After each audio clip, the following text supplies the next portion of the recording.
excited to be moderating this panel.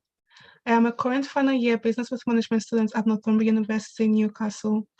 And for those of you who are tuning into Millie for the first time, we're a company dedicated to building a global community for international students, which is why we host these panels and webinars every weekend.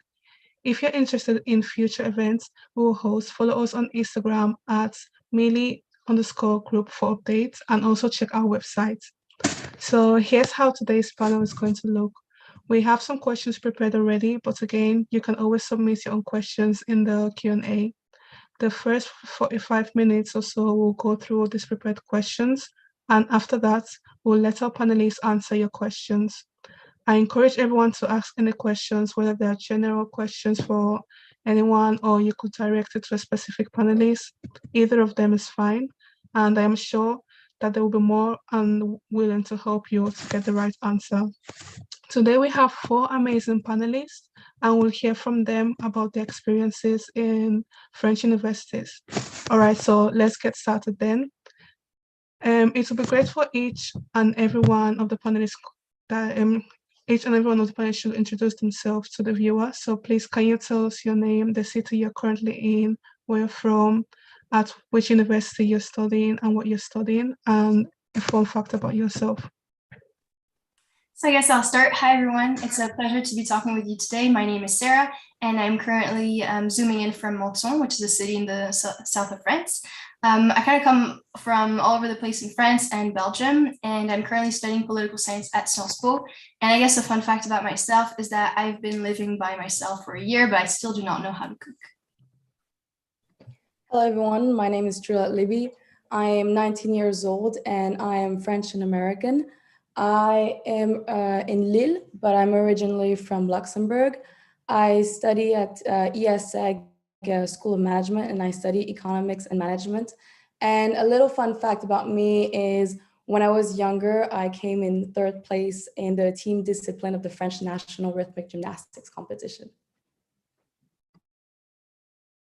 Hi everyone, so my name is Raphael. I'm 20 years old. I come from France, Madagascar, and the US, and I lived in Hong Kong previously. I'm currently at École Polytechnique studying both mathematics and economics with a minor in computational mathematics. And right now I'm based in Paris. And a fun fact about me, I try to be vegan, but sometimes I just really can't resist a sausage. Hi everyone, my name is Noor. I'm also 20 years old and I study law at the University Paris-Panthéon-Sorbonne. I'm Egyptian and I was born and raised in Cairo, but I currently live in Paris for my studies. A fun fact about me is that I absolutely despise cheese. However, I live in a country that produces more cheese than people.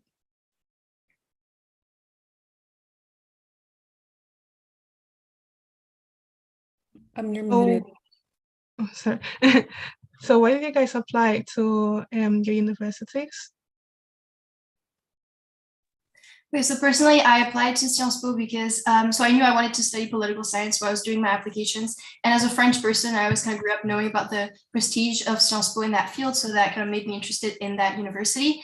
And also having been in international schools for my whole education, essentially, I really wanted to keep studying in English, and Sciences Po had programs that were offered in English. And lastly, Sciences Po has delocalized campuses, and I'm in one of them right now, which is the Monton one with a specialization on the Middle East and North African affairs. And so that kind of really solidified my interest in that university. So that's why I applied to Sciences Po. So I was looking for a well-recognized business program with an international section, smaller class sizes, an evaluation system based on a combination of written tests, projects, and oral presentations, and also a good atmosphere. And in fact, some of the schools that met those criteria were, for instance, Erasmus in the Netherlands, Bocconi in Italy, ESCP, ESSEC, and ESSEG in France. And I went to students' fairs, which are all taking place in France and bring together different higher education establishments. And then I also visited various campuses, including mine. And this is when I figured that ESSEG was actually a really good fit for me. It offered a 5-year program with an integrated master's diploma with a strong component of internships and exchanges to other countries. So the reason why I chose the Bachelor of Science at École Polytechnique, so there are two reasons. The first would be the international aspect, which I guess is a common thing that we're all looking for. I mean, I'm in France, so I'm based in Paris, but there isn't one day where I actually speak French. Everyone is around you does not speak. I mean, it comes from all around the world. You live with people all around the world in your apartments. It's amazing. The second thing is the multidisciplinary aspect of the program. So for me, for example, I'm following a course with double major in both mathematics and economics, and I have options to do other subjects as well, including languages, sports, and public speaking, volunteering that are in the program, which is something that you don't find in many of the other university programs, which is what I adored. So you really have a huge balance, not only in terms of academics, but also in terms of the people that are coming to the program, which is what I was really looking for. For me, I mean, well, first things first is that Sorbonne is really a household name that everyone recognizes, and it's just known worldwide, which is an amazing thing. Another thing is the university's history. I mean, it was one of the oldest universities founded in Europe practically, and also it is one of the top universities for law specifically in France. And also what I really love is that it just gives you the possibility for anyone to apply from anywhere around the world because it's a public university, and it gives them the possibility to have to partake in some of the best courses taught by the top professors in their field, which is just, I think, amazing. And it's really just it presents like the core values of like what this university stands for, which is just amazing. Everyone's really happy with the university they're currently attending. And how did you decide what you wanted to study in university? So personally, I realized I wanted to study political science really thanks to the readings that I gravitated towards during my IB years, which were more centered around politics and economics in general. So I think that kind of shaped my interest really in like studying political science at university. But I think also looking at the interest that I was showing in my different classes during the IB was a good example. So I did not study anywhere near as much for my chemistry exams than for my politics one. So I really knew that was a good indication of where my enthusiasm lied in what I wanted to study. And so that's how I chose political science. So actually me back in grade 10, I was interested in architecture. So I decided to do a summer program at Oxford for 2 weeks. And it turned out that it wasn't actually a good fit for me. So then I redirected myself back towards business. In fact, I also did the IB. So I took some courses which were business related, such as business management. And of course, my parents' jobs had also a big influence on my choice because my parents are both auditors in Luxembourg. And they have showed me that this job basically, well, those kind of jobs open doors to many different job opportunities, such as sales, audits, marketing, and many more. So the reason that led me to choose math basically is my passion for it. I was hesitating between pure engineering or physics, psychology, and business. And it was June before the day that we had to really like choose what we wanted. And I was like, okay, I don't know what I want to do, but what I love to do right now is math. And I mean, that hasn't failed me. I still love doing math. And I think I would make that same choice again if I had to. For me, I practically spent like my core years or like the majority of my childhood engulfed in politics, viewing as the Arab Spring happened when I was really quite young, about 10 years old.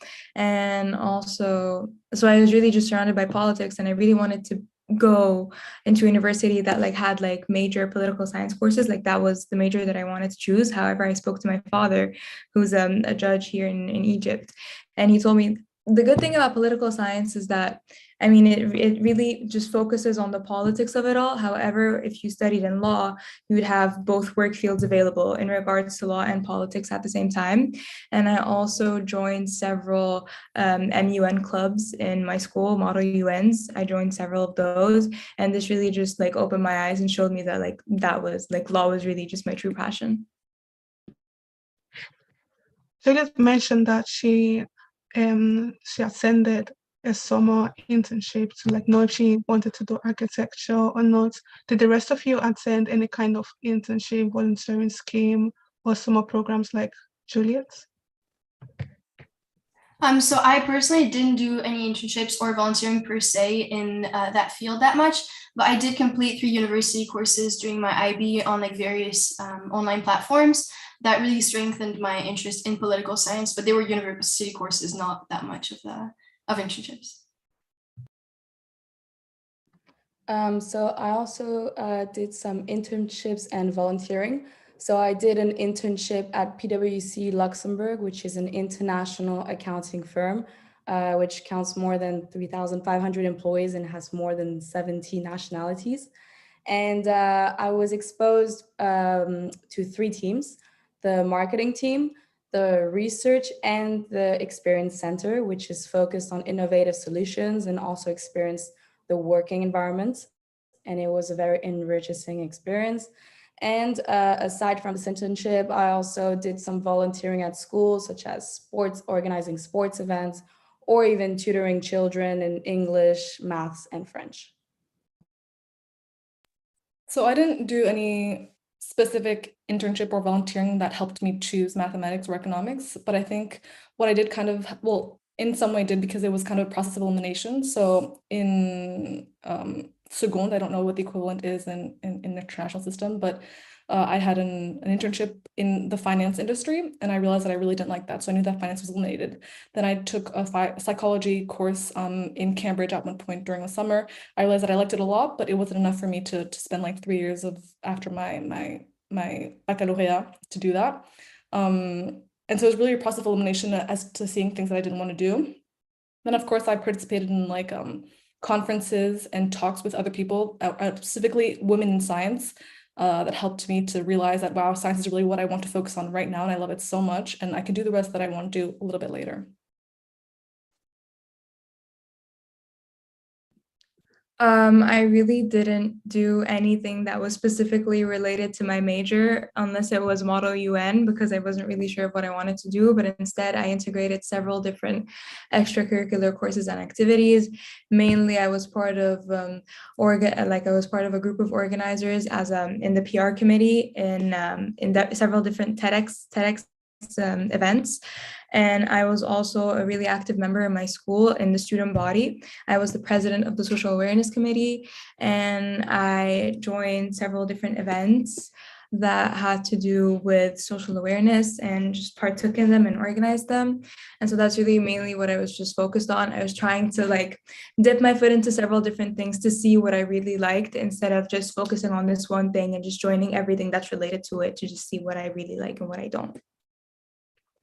So everyone got the experience with like different kind of stuff to really know what degree they're good at and what parts they're good at. So do you know any favorite parts of your degree you would like to share with everyone? For me, I guess it's kind of similar to what something Raphael said earlier, but I really say for me, it's the diversity of it. So in the first year alone, we've studied history, economics, sociology, law, political science, mathematics, statistics. We've had a course on the Arab Spring. We're learning Arabic as well. We had a creative course in theater. So I really enjoy how multidisciplinary it is. And I think it's really good to like keep an open mind in terms of our approach to politics. So yeah, that's what I'd say. So I would guess mine is actually very similar as well. It is the experience to have like different courses each semester and to cover all functions of a business throughout your bachelor years before you actually choose a specialized master. They also offer, aside from those courses, soft skills courses, such as also theater or even English debating. And those courses are very important. They're very essential as well because they help you be more comfortable speaking in public, which is something you might like have noticed that older generations are not as comfortable as we are, and that's because we have this opportunity at our schools. Okay, so very similar answers, but I think, it's because it's so important. But yeah, so the multidisciplinary, which kind of borders on interdisciplinarity, because for example, like I'm doing math, but then if I'm sick of the math, then I can switch to economics, which is very different, but they're both as equally important to my major. So I'm not, wasting any time trying to find something else to like do a hobby. Like what I'm doing aside is just the work that I love. But then there's also like, I'm learning Chinese right now, and it's amazing because my roommate is also Chinese, so I get to speak Chinese with her, but I also have a Spanish roommate, and I learned Spanish in high school, so I get to speak Spanish with her and Chinese and French and English. So it's just amazing.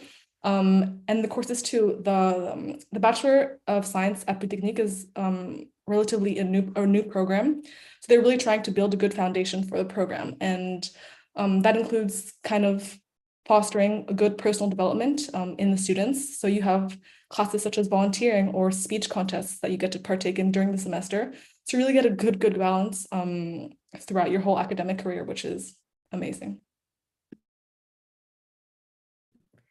Well, the funny thing about law is that it basically encompasses everyone else's major. It englobes business, it englobes politics, and it englobes, in a way, somewhat architecture also, because just the legality of everything is very necessary, like to just be able to survive in this world. What I like about my university when it comes to the diversity is that also there's this sort of inclusivity where no matter who you are, where you're from, you'll always find people that are like you. And so even though you're surrounded by people that are different, you're also surrounded by people that are similar, so that you don't feel completely alienated from the community that you're a part of, which is great. When it comes to the courses that are provided in my university, I mean, honestly, they're just like really they try as much as possible to encompass everything when it comes to eloquence, because obviously lawyers need to be good public speakers, when it comes to general knowledge, because as I said, law is in everything, and when it comes to languages, and also when it comes to laws of other countries, whether it be European law or international law, or even English common law, because these are just, I mean, they're part of the world, and it's just necessary to have like knowledge on, even if it's not very like in-depth things, you just need to have at least like a base of everything, which is very important. Can you also describe this like typical structure of your classes? How many students were there in the classes, and how many classes you had per week? Okay, so at Sciences Po on the Menton campus, we have both the French track and the English track, and we're very separated in the first year. So we all have our lectures and our tutorials separately. So in the English track, we're 80, and the French track, like similarly, around 80 students. And we have between 26 and 23 hours of lectures, depending on the week. So you have lighter weeks and of course a bit heavier weeks in terms of the coursework. And so the English track, we were divided into 4 groups of 20 students each for the tutorials, which are like little seminars that went more in depth than the masterclass to kind of go through what we're learning. If we had any difficulties, if we had questions to ask, we could ask them, the seminar teacher. And in our second year, it's kind of different. We lost the concepts of tracks this year, which is really nice because we get to meet people that we haven't necessarily talked to, even though we're a pretty small campus. So I find it very nice. And so now this year we're divided by majors. So there's the economics and societies major, the political humanities major, and the politics and government major, which is the one I'm in right now. And so in each of these majors for the master classes we have, the size of it really depends on the major. I think we're about 89 students in my major. And so through the course of both years, the first year and the second year, because we have 2 years on campus and third year we go abroad. During these 2 years, we're able to follow like seminars that are more artistic or more cultural. And so these are smaller classes, and we're going to be between 15 and 25 students each. And for kind of like the more structural aspect of the classes, we change classes each semester, except for the first year we had our the Arab Spring seminar year round. And so that was very nice. And that's how it's structured at Sciences Po. So in my school, classes are usually 2-3 hours long, and they are in medium-sized classrooms. So the student class sizes vary from 30 to 40 students, and sometimes are even divided into groups of 2 for some classes, which allows easier interaction with the teacher. I would say that on average, we have about 9 to 10 classes per week, which would be an average of 20 to 28 hours of class. And what's nice is that each year you change classes, so you get to meet new people. And you also have language classes, which have different people in it. So it's not, so you have your main class, and then you have your language classes, which is very nice. And occasionally you will have seminars which will take place online on Zooms, where the entire grade will be together to follow a course or a presentation of a project and so on. So the class size in the bachelor is growing, but I'll take the example of mine. We're approximately 115, and we're divided into 3 double majors, math and econ, which is what I'm taking, math and physics and math and computer science. In each, there are approximately 35 students. So the lectures basically happen with the entire class, so 115 students. That also depends on, the attendance levels, which aren't always very high, but that's okay. And then there are tutorials, so or exercise sessions, if you will, where you're in smaller class sizes, approximately, I said 20 students. And yeah, so basically we have 15 classes per week, which makes like 30 hours a week. And that's for approximately 10 courses per semester that you'll take. And yeah, so every class, every lecture is 2 hours, tutorials are also 2 hours. The good thing about my uni, what I like is that the schedule isn't really fixed. You practically kind of make your own schedule in a way. So when it comes to lectures, you can have, for example, 4 or 5 lectures in the week. And in some days, for example, you won't have any lectures, all you have is tutorials. Our tutorials have like a maximum of like 20 to 25 students, so that the TA can just really try and focus as much as possible with the students as they can, because during the lectures we're like a lot, since it's a public university, so you have people in the auditorium by the thousands, which isn't really the most practical thing. That's why people really like to focus on the tutorials. And what I like is that you can choose whatever sort of hours accommodate you when it comes to tutorials. They have ranging from ones that range from 9 a.m. until 8 p.m., which is good. So if someone works in the morning, they can just take classes at night and so on. And yeah, that's basically it. Everyone has a combination of like lectures and tutorials. How are your courses assessed? Do you have like midterms, like final exams? So that sounds like it's really going to depend on the class you take. So for example, you have like the language classes that are assessed with a midterm and a final, but you're also going to have like continuous assessment with like oral exams, written exams, or like tests. We also had dictations in Arabic. For theater, of course, it's going to be performances. But in general, the actual classes that are more like academic based, you're going to have to write 1 to 2 papers during the year. And you're going to have to do in general 1 presentation, and you're also going to have to write 1 midterm, and this is going to be your continuous assessment grade, which counts for about 70% of your grade. But it really depends. In the first year, our continuous assessment for the history class, for example, was only 50%. So it's really going to depend on the teacher you have, the syllabus you're given, and it really depends on the situation. But in general, the continuous assessment is 70% of your grade, and the final is only worth 30% of your grade. So that's how it works here. So I guess for me, it's a bit similar to what Sarah said. It really depends on the course. Most of the time they're assessed by midterms and finals. Some even include projects. Usually it's on a scale of 20 points. It's 20-point system, which is a French system. And they use this grading system for projects, tests, everything. And throughout the semesters, the grades are basically combined using a weighted average. And then to pass the course, you have to have a minimum grade of 10. And to know that your grades are very important at my school, because they are used for a ranking, and this ranking will later on benefit you to choose which university you wish to go to for your exchange. So based on your ranking, they will take all your grades, put them together, and make an average. So yeah, same as what Juliet and Sarah both said.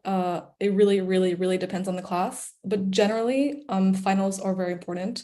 Some only have midterms and finals, some have midterm and finals plus continuous assessment, but generally, finals and midterms together account for approximately 50%. I mean, that's not a rule, but generally that's what happens.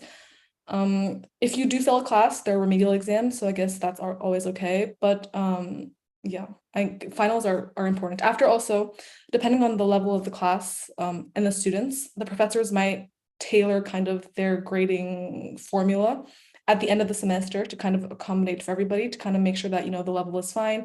If the grades are too high, they might, lower it, because that also depends on how they're grading of the situations. For example, we had COVID our first year, so they had to accommodate everything to our conditions. Some professors are extra nice and they give you the opportunity to have a max final. So if you feel like you didn't do very well during the semester, you want to catch up on your final exam, then you have the opportunity to do that, which is really, really cool. Like everyone said, well, unlike what everyone said, actually, it doesn't really depend on the course because all of them are sort of stabilized to have the same structure in a way. So in every single class that you take, you definitely have a final exam and you have a midterm, but the midterm is part of our continuous assessment. So you have work or assignments that you hand in almost in every single tutorial. You also have, for some professors, they also like to include a project, some don't. And you definitely have like a sort of exam in the middle before the midterm. And they like to sometimes do one also before the final in order to make sure that everyone is on the same level. The continuous assessment takes about like 40% of your grade point average, and then the final takes about 60. So the final exam really has like all the weight on it. However, if you kind of feel like you're not really sure of that, you still have your continuous assessment to rely on. And also there's a possibility for some students who maybe just can't attend on campus or anything, and so can't really attend the tutorials continuously. They have something that's called like that's not part of the contrôle continu, where you don't have to attend tutorials and you don't have midterms. However, you just have to attend the final exam and that's it. But that's not really like the most helpful thing that you can do for your grades. So we're going to leave aside the coursework and assessment side of university and move into the uni life. So how was campus like for everyone? What's your favorite part about the campus? Do you have like a favorite restaurant, favorite cafe, favorite museum? So our campus is relatively new, but it's an actual very old building. So it used to be a hospital, so it's not the most glamorous thing, but they've redone it and it's absolutely beautiful. We're lucky enough to have a beach view from all the classes essentially, except both amphitheaters. But so it's absolutely beautiful. It's just been redone, I think about 11 years ago or something like that. And we're in the process of getting a cafeteria, so it should be there by the end of September. So we're keeping our fingers crossed for that. But for last year, for example, we didn't have a cafeteria, and so all the classes are taught on site. So of course, there's a lot of classrooms. There are music rooms as well for all the artistic workshops. There is a kind of dance room that's also used for theater, so like the more creative activities. And there's a beautiful student space. We have a bunch of conference rooms. And yeah, so it's just like a lot of rooms and a lot of life there. So ESEG has two campuses, one in Lille and one in Paris. I'm personally based on the Lille campus. They have 4 buildings, and in fact, they're actually being renovated. And they're trying to create what they call ESEG Village. You can look it up on YouTube if you're interested. They also are building a new, constructing a new building next to the existing one to basically welcome many more new students and basically have a larger capacity. They have vending machines in the school, they have couches, they have tables available in the corridors. The classrooms are also very diverse. We have also like mini amphitheaters, we have meeting rooms, we have rooms which are reserved for associations, there are like 50 different types of them. And that basically brings everyone together because those associations create like events for people to meet up. And it's just a nice way of meeting new people and interacting outside of class overall. So the Polytechnique campus is located in Palaiseau, which is a 45-minute train ride to Paris.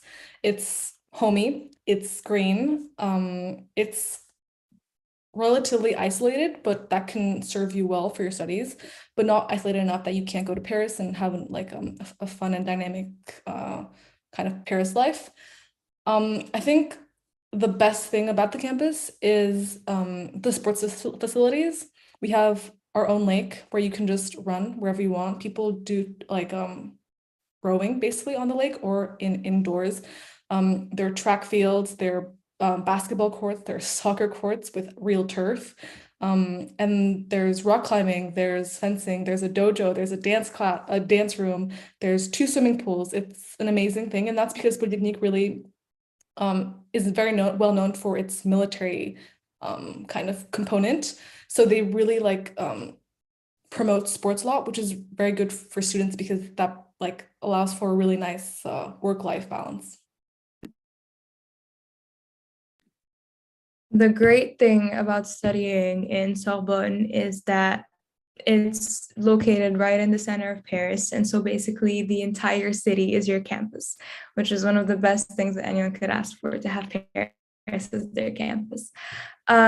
We actually have several different buildings located all around the 13th district of Paris. Some were for the political science students, some for the history students, and we have 2 for the law students. One which was built, I think, in the late 1980s, and we have one that was very recently built for the first, second, and third years. And then for the master students, they can attend classes in the actual Panthéon, which is very cool. What's also really good is that we have we really focus also on the physical aspect for students when it comes to sports or dance or any other sort of physical activity, because we have a partnership with the Cité Universitaire, where you can actually take classes there and have them as a bonus with your other classes. So if you, for example, want to take Latin class, or if you want to take Taekwondo, or if you want to take yoga, for example, you can add these as part of your courses, where you can basically mix fun and education at the same time, which is really cool. And was it hard for you guys to make friends in campus and find people that are similar to you? I think on our campus, at least, it's very easy because we only have essentially 2 cohorts, so the first years and the second years. And the people here are extremely welcoming, I have found. Everyone's very open-minded, and since everyone comes from has different backgrounds and comes from different countries, we're all very curious about meeting other people, finding people that are more similar to us or more different to us, so we can all learn from each other.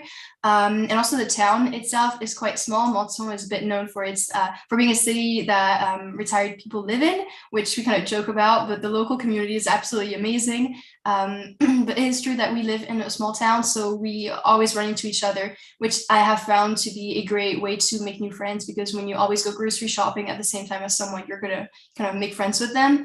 And yeah, I think also, since we all study political science, the first year we all have the exact same classes except for languages and the electives that you're going to take, so more creative classes. I have found that it's extremely easy to find people that are similar to us, because of the fact that we're always together. And since we talk a lot about politics, it's easy to find people that have the same political beliefs as us and kind of get closer to them, or on the other hand, kind of go debate or discuss with the people that have different views than us, which I have found very enriching. And it's also very interesting because we all study political science, but I have found that we all want to go into very diverse career paths. And so I think that has made social interactions very rich between us, because we all kind of learn from each other. And actually, some people want to join the military after Sciences Po, which I have found just very, at first I thought it was really odd, and then it's just a very interesting life path. So I think, yeah, it's very easy, at least on our campus here in Malta. So for my personal experience, well, my grade, if I were to only say my grade, we are about 1,300 people. So every day you can meet new people. However, I have to be honest that most of them are French. They come from France, and personally, being French, it obviously eases my communication with others, and most of the time they speak French between them. However, the school is trying to move, for instance, from French and English classes to only classes in English, as they try to increase their attractiveness to international students. It is their vision for 2025, in fact. And the majority of students, as I said, are French. And so most of the time we just hear French. So speaking French or being open to learning some French would obviously make the experience better. They also have this association, which is called International Club. And this association always organizes events which groups all the international students together, and they love to interact between them, which is, so it's always an easy way to interact. You always find a way. For instance, I have a friend of mine who's in my class. She is Vietnamese, and in 1 year time, she learned French, and she's now, I would say, almost fluent, which is crazy. And so she was able to interact with people, meet them, and easily fit in, if that makes sense. But it's all about being open to learn a new language, a new culture, and adapt. Right. So making friends, it can be hard. I mean, university, like starting a university, if you're moving from abroad and moving to France, in this case, for example, alone, it can be hard. What the bachelor's done to kind of cope with that is that they've set up, we have this whole building that's for the whole bachelor program, so the program enrolled in. And so there are the 3 promotions inside of the bachelor. Then in that building, there are apartments with 4 independent rooms each and a shared kitchen. And in the apartments, they try to put one person from a different nationality. So you have different nationalities with you. So not only do you feel like, oh, you're the only person that like doesn't speak this language or, you know, doesn't know about this. That's not the case. You also get to meet really, really, really cool people, and you're with them every day. And my roommates are my best friends. Like, I could not have asked for better roommates. And so, I mean, making friends has been really fun. Yeah, I guess actually that's it. Yeah. I'm going to speak about my experience personally, and then I'm going to say in general. So personally, I started my first year during COVID times. So it was a tad bit hard to make friends on campus since, you know, we didn't really ever go on campus. But what was really nice is that several different student clubs and communities took initiative and started initiating like groups on different social media platforms in order to make sure that everyone can sort of like get to know each other a bit better before classes start, and even so that you can know like who's doing what, who's going to be in your classes, so that you can start to interact together on social media on like this virtual platform, because it sort of makes up for the lack of the physical place that we like didn't have for a while. But what's good about my campus is that, as I said, everyone from that studies law is in the same exact building, and so everyone you practically kind of see each other every day like you're in school, because you all sort of take the same classes, you partake in the same lectures, you could even have the same professors and TAs, which is really, really nice. And we also have several different groups. Like really, when it comes to the social life in uni, it's very, very vibrant and very active. We have an association, for example, called Beritus Sorbonne, where it's a group of Lebanese and French people that are part of our university that come from several different majors, not just law, and that sort of have like these mixers and social events in order for people to like find each other where they can feel like they're like in a home away from home. And also you have different groups that you can be a part of where you can really feel the diversity that's like very, very present in our campus. And what was accommodation like for everyone? And how was it to like switch from a old accommodation to new accommodation during your second year? Okay, so one thing about Sciences Po Monton is that there's very little accommodation that is provided by Sciences Po in itself. There are only 2 buildings. So, well, they're not buildings, they're like homes essentially. And so one of them is for the boys and one of them is for the girls. And so it's very separate, and you can't have girls in the boys' buildings. It's like there's a lot of like strict rules, and also you have to apply there. So there's absolutely no guarantee that you're going to get that option. So a lot of us go for private residences. So we rent out an apartment. A lot of my friends have shared flats as well, which is like the French coloc, they call it. And so that's what people have been doing here. And so personally, I was lucky enough to actually keep my the same apartment for both years. And so I was lucky enough to not have to move out in the middle of the summer with the heat and all that. So I was very lucky with that, because a lot of apartments are rented out like on Airbnb during the summer. So a lot of people had to move out or like change apartments completely. But yeah, the answer for a lot of people has been sharing flats and going through private arrangements. So ESEG has an accommodation. However, it is only reserved for first year students. So once you finish your first year, you have to find an apartment for yourself, or as Sarah said, some people decide to do some coloc, which is like having a shared flat. Personally, I found an apartment in Lille since the first year for the next 5 years. So that's very suitable for me. And it is located 5 minutes away from the school, which is very beneficial for me.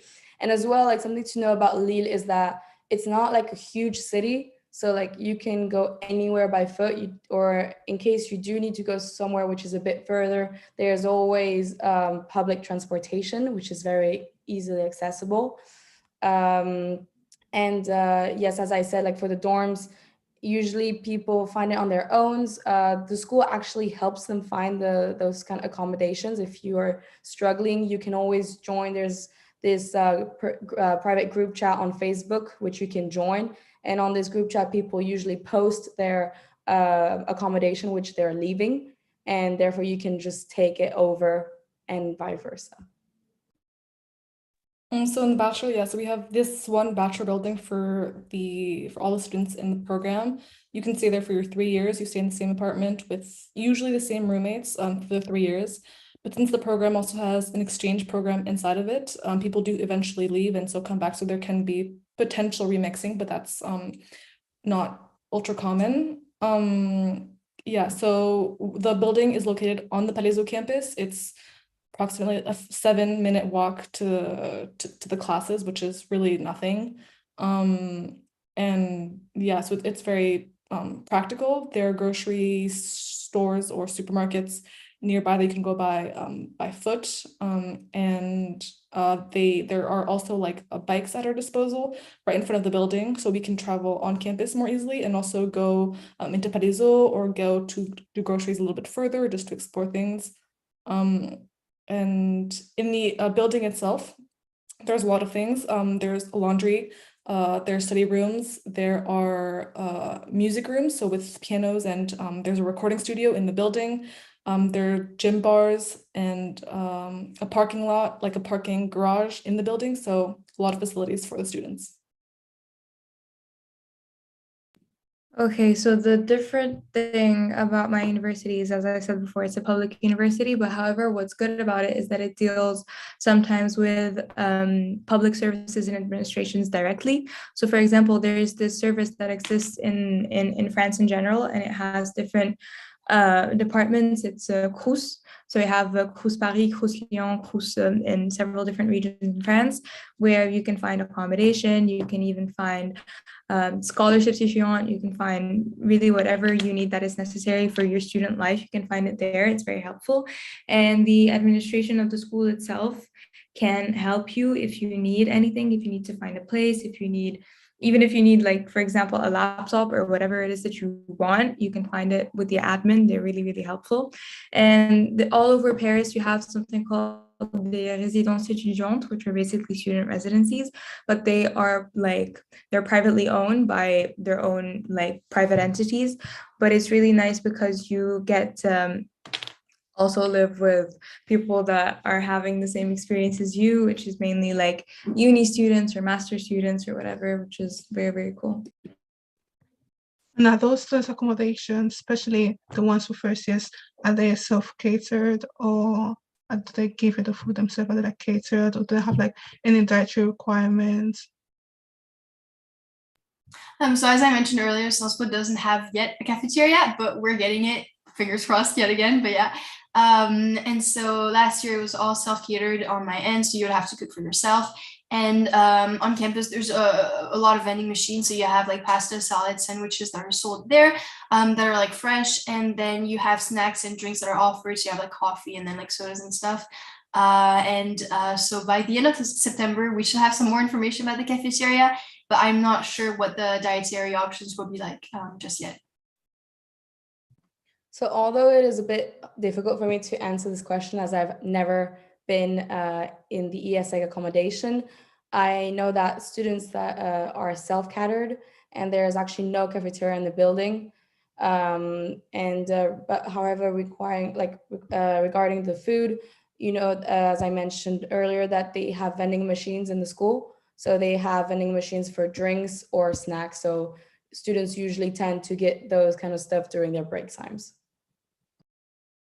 So the Palaiseau campus does have a canteen that's called Le Magnon, where you can get food at a very student budget friendly price.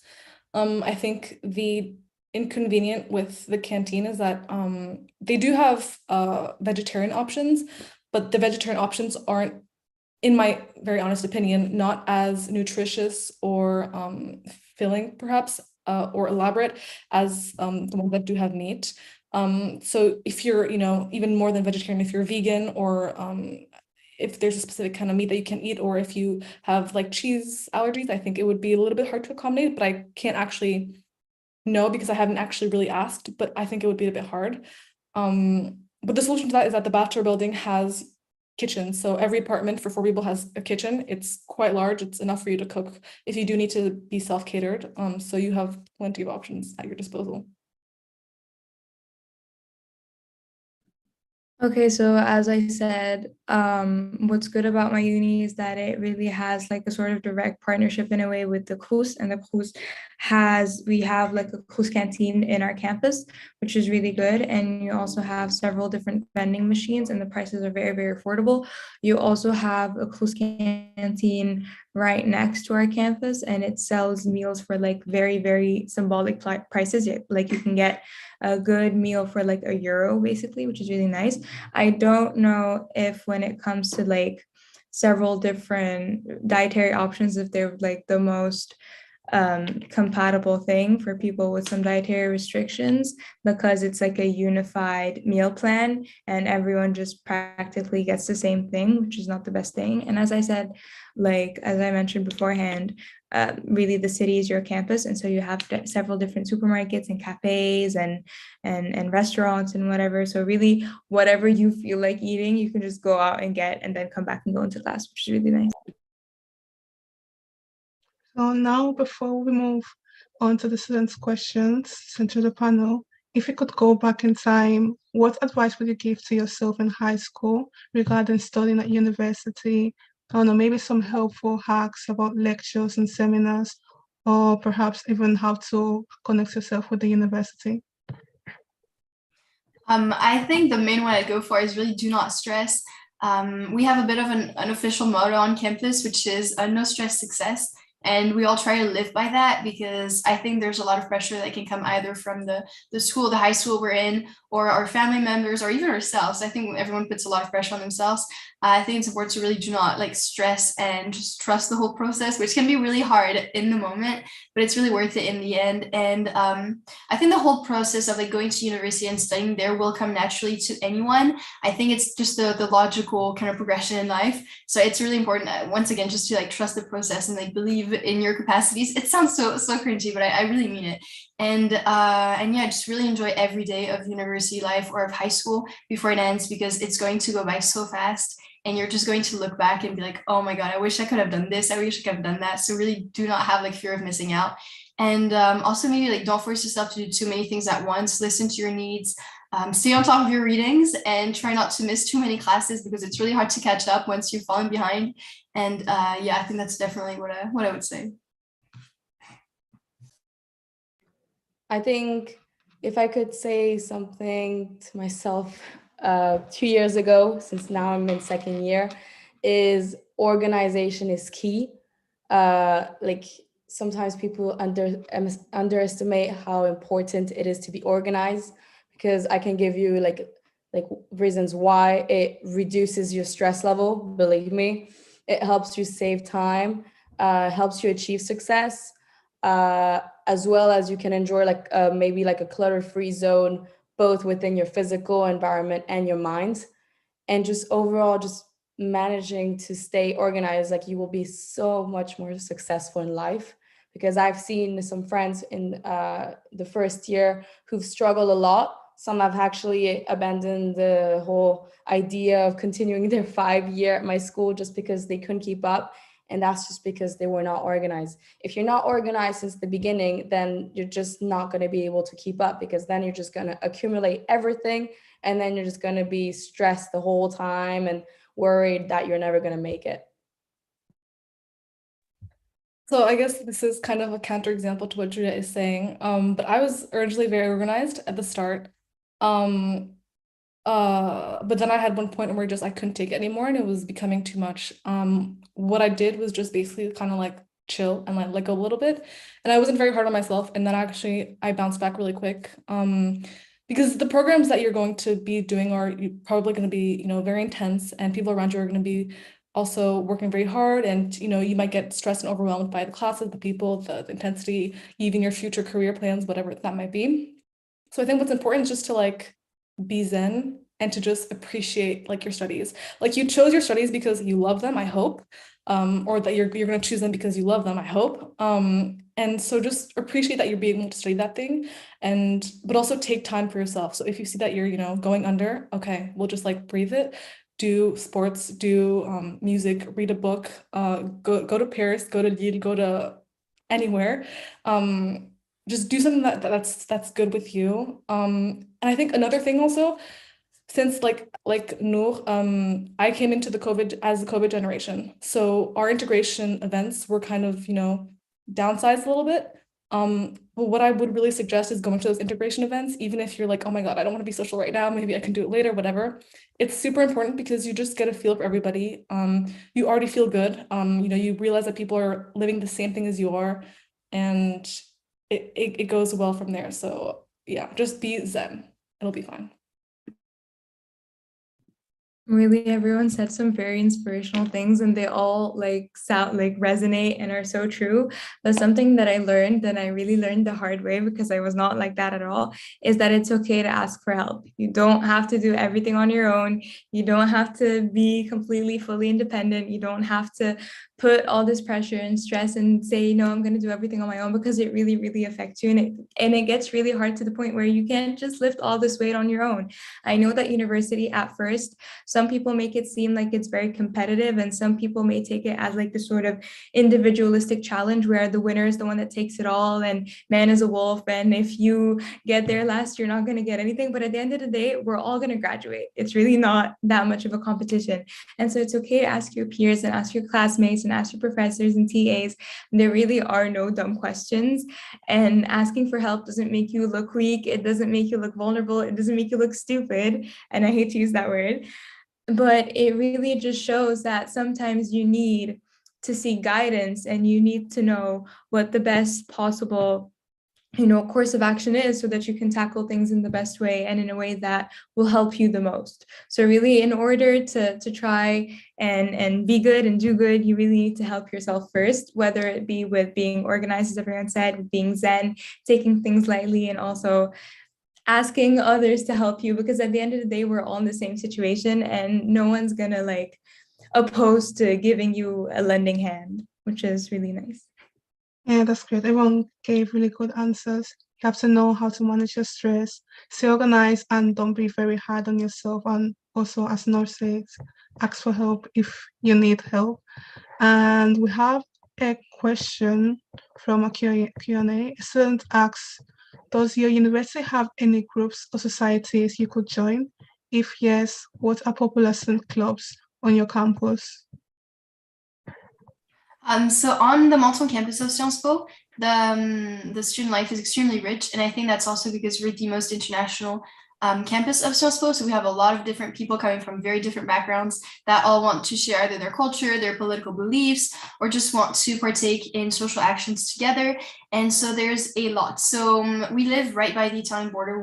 Menton is the last city before Italy, and so it's like a 30-minute walk at best. And so we have a lot of associations that help. When I say a lot, there's only one. I'm sorry. It's called Sciences Po Refugee Help, and so there's associations that go to the border, and they distribute food to migrants that are waiting to be allowed into France. But there's a lot. There's Amnesty, there's UNICEF, so there's big names. There's also tutoring associations. For example, we have Sciences Pi for mathematics help. We have the Student Support Alliance. We have Agora that organizes TEDx talks once a year with professionals. really we have an extremely diverse student body, and so the associations are reflections of that diversity. And so yeah, there's also like sports. There really is everything you could dream of. So I guess this is a very French thing, I would say, the association life. At my school, I know that we have over 50 different types of associations, and those associations basically offer students the opportunity to like carry out like team projects, to learn about taking responsibility, to approach the professional world, to practice a sport. So if I were to give you like examples of the types of associations that we have, I don't know, the debate club, we have the sports department, sports office, we have the students office, we have musical group, we have many different types, we even have a financial group. So it's very different, very diverse, and every single one of them offer a different variety of activities. Maybe a last one to give you an example of how different each associations are is one of them is cooking club. And this club is basically offering you the opportunity to learn about new foods you may not know of. And they even like have an Instagram page where they post how to make a certain dish. So you just send them, I don't know, how do we make a quiche Lorraine, I don't know, for example, and they will basically make a video and a step-by-step process and a list of ingredients and all that for you to be able to recreate it. So it's really interactive, it's really fun. And on top of that, you get to meet new people and overall make friends. So yeah. The groups or societies that you mentioned in the Bachelor of Polytechnique are called committees. And since the program is relatively new, what they're trying to do is really kind of encourage the students to create and start traditions for the rest of the bachelor community. So that includes starting committees of your own. So you can literally create whichever committee you want. You just have to pass it through the student board and kind of, you know, establish your budget, establish what you want to do, how many people you'll think you'll have in your committee.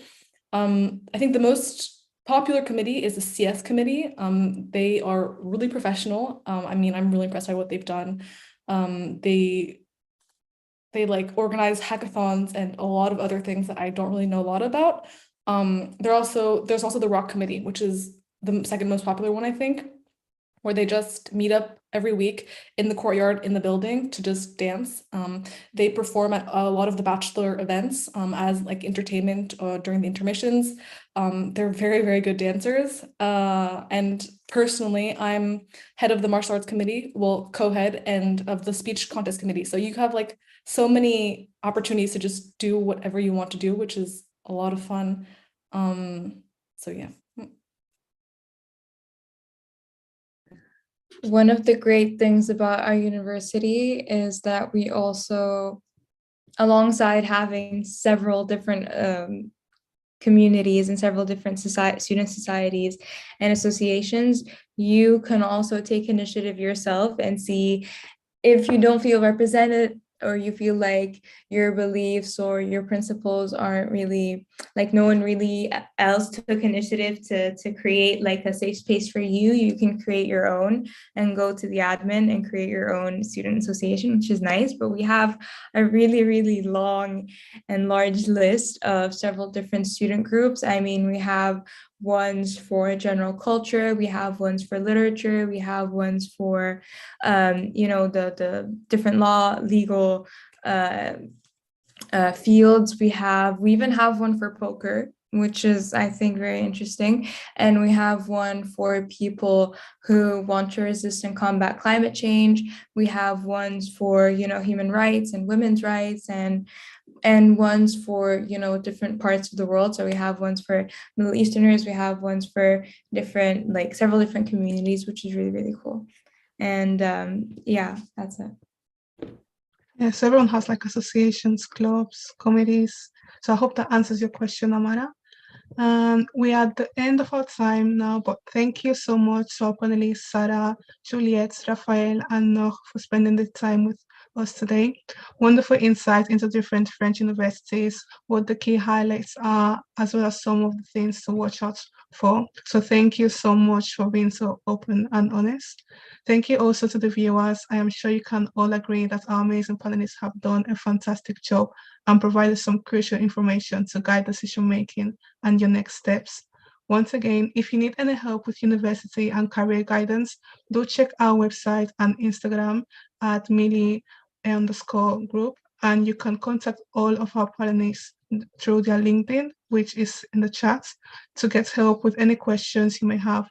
All right, thank you so much once again, and have a great rest of your day. Bye.